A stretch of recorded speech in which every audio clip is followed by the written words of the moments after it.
Hey yo, thanks for tuning in to Celeb Sauce. It's the backup channel backing Celeb up and bringing you all the breaking news. The other day, Fox Soul's Cocktails with the Queens did a story about a pregnant transgender man who was featured on the cover of Glamour UK magazine. In celebration of Pride Month, the British magazine decided to feature Arthur Logan Brown, a 27-year-old who was born female but now identifies as a transgender man who is pregnant. When discussing the cover, check out what the Fox Soul divas had to say. What are your thoughts on this historic reveal, Vivica? I'm going to keep it very short. Wowzers. I'm speechless. Yeah, I know there's a lot of change going on, and change doesn't have to always be, bad, but this is confusing. Yes. It's confusing, and it's confusing for our kids. And I know that there's an outbreak of this is who we are, accept us, like we get that. But the science of this is just wrong. And it's just, I'm perplexed. I don't know, Claudia, you said something about we can't even say breastfeeding anymore because it offends them. We got to say chest feeding. It's like, forget all that. Mm-hmm. Alina? Not calling myself a cis woman. Just me neither. Yeah. Well, I feel you. Gonna have to just hate me on that. Not saying chest feeding, not doing that. Gonna say breastfeeding because that's where the milk ducts are in your breast. I'm assuming though. Let me ask this question because I want to be politically correct here. Is this a woman who is living as a trans man?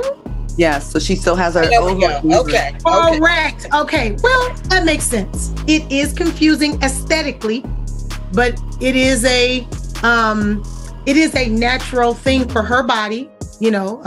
She is a woman biologically, so that makes sense. That makes sense. Just say this in closing. Y'all stop making up stuff. When we stop making shit up. Vivica said, please stop making ish up. Listen, let me know what you think about British Glamour putting a transgender pregnant person on the cover. And also, what do you think about what the divas had to say? Let me know what you think in the comments. Now, check it out. According to reports, Nicki Minaj is being sued by a West Hollywood jeweler who has accused the super freaky girl of borrowing dozens of pieces of jewelry and failing to return the items by the date agreed upon. The jeweler also claims that Nicki damaged multiple items that she borrowed. Well, Nicki's attorney says that they haven't offered any proof that any of that jewelry was damaged, and also he thinks that this is a publicity stunt just to try to get a little attention and a little insurance money. When discussing the matter, Nicki's attorney said, quote, "We have not been presented with any evidence that any of the jewelry at issue was damaged by Nicki. This lawsuit appears to be nothing more than an ordinary insurance claim by the jeweler designed to generate publicity for itself and extract a payment to which it is not entitled. We will defend this lawsuit vigorously." End quote. Listen, if you ask me, Nicki Minaj should have went down there to Jamaica Ave, gone inside the Coliseum, took that escalator down to the basement, and got one of them 14-karat gold-plated chains that they're selling down there in the glass cases. That way, she wouldn't be in this mess. But listen, if Nicki Minaj's attorney had simply said that he thinks that the jeweler is doing this to get a little insurance money, then that would have made sense. But to go on and say that the jeweler is doing this to try to get attention makes absolutely no sense. Because why would a jeweler sue one of its top clients in hopes of getting more clients?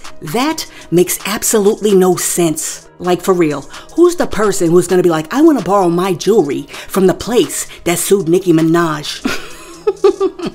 Listen, let me know what you think about the jewelry company suing Nicki Minaj because they said, one, she didn't return the jewelry on time, and two, when she did return it, it was damaged. Let me know what you think in the comments. Now, peep this. It appears as though Lil Durk is out in these streets trying to be hip-hop's Mahatma Gandhi. In his latest push for peace, Lil Durk jumped on the internet and called for a massive prayer rally to end the petty beefs in Chicago. When discussing his vision for peace, Lil Durk said, quote, "I want to hold the biggest prayer in Chicago for the Muslims that bring everybody together soon, pride to the side, then after getting problems off their chests, help the petty beef go away, private location," end quote. Durk went on to say that the problem with hip-hop today seems to be that the culture is missing fun. Durk said, quote, "Make hip-hop fun again. We understand that everybody got money, but let's F them up like we was just doing. Shout out to the females who've been working. Salute. Keep going," end quote.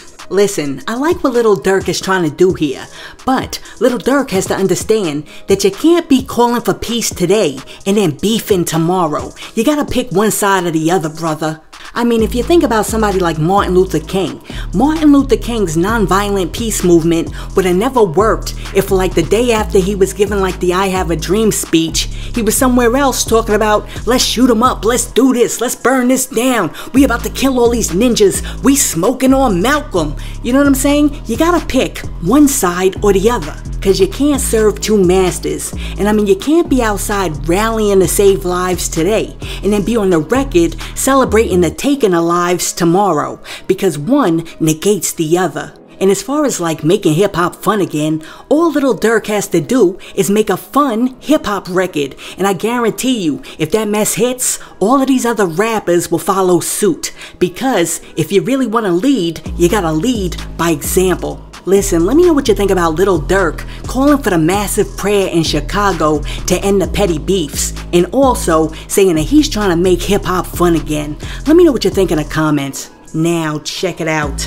During the second annual Strength of a Woman Festival, which took place this past weekend in Atlanta, Mary J. Blige was discussing her financial situation, and she said that a few years back, she owed hundreds of millions of dollars to the IRS. Mary said, quote, "I owed so much money, I never thought I'd be out of debt," end quote. Mary also said that her debt crisis was the direct result of her marriage to Martin Kendu Isaacs. She said that the reason why she owed so much dough to the GOV was because Kendu was in control of everything and he was mismanaging the funds.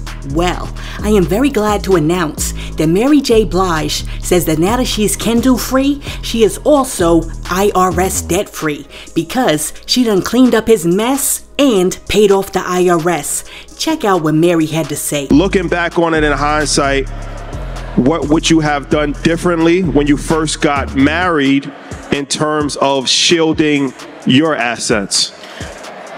I would have never let a person have that much power over my money, my life, over anything ever again. Listen, Mary J. Blige has been working non-stop consistently since she was a teenager, and it pains me to see that this chick basically had to dig herself out of debt at the age of 50 because Kendu Isaacs did her dirty and spent all of her cash behind her back. He should be ashamed of himself. And then, after this 2-bit hustling bum drained her accounts, he had the nerve to get an additional $30,000 per month in alimony. I mean, between like him and Wendy Williams' ex-husband, I don't even know who's worse. Anyways, I'm very glad that Mary dug herself out of debt, and her testimony just goes to show that you can't keep a good woman down. Listen, let me know what you think about Mary, saying that after her marriage with Kendu, she was hundreds of millions of dollars in debt.